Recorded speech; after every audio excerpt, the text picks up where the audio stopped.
For this recipe, I suggest you make the most use out of any leftover chicken you have. If you don't have any leftovers, feel free to check out my Meat Basics video or just buy a rotisserie chicken. Whichever you choose, you'll need about half a chicken that's been pulled from its bones. We want to take full advantage of this carcass by making our own chicken stock, but feel free to use the box stuff if you want.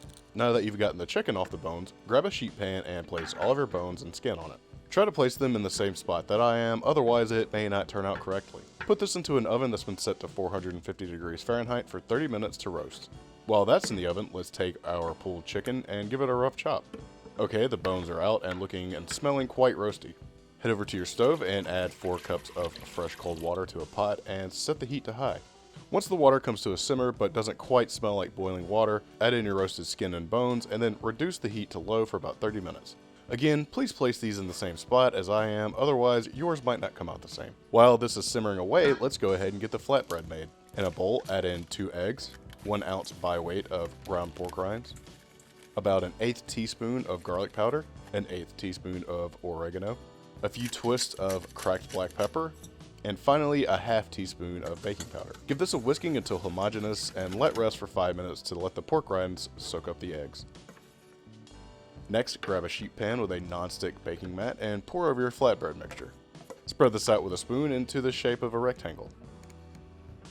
Place this into an oven that's been set to 350 degrees Fahrenheit for about 5 minutes or until set.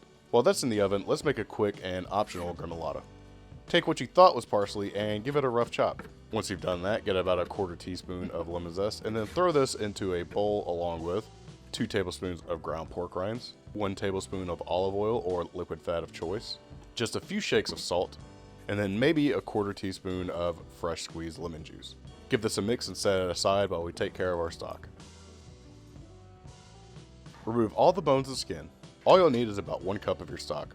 Add in about 20 grams of collagen, a 1/4 cup of sour cream, a 1/4 teaspoon of oregano, and a good few twists of black pepper.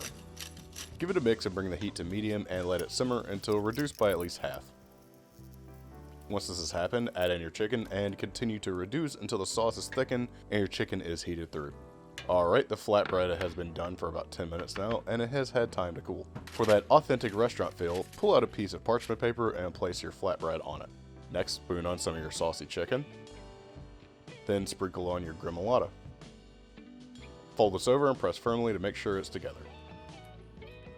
Wrap this up in your parchment paper and slice it at an angle. For this recipe, I was shooting for Greek flavors and I hit that for the most part. If you can tolerate olives, I suggest adding those in during the assembly stage. The brininess would have been perfect on here. But either way, I destroyed this while you were liking this video and subscribing to the channel.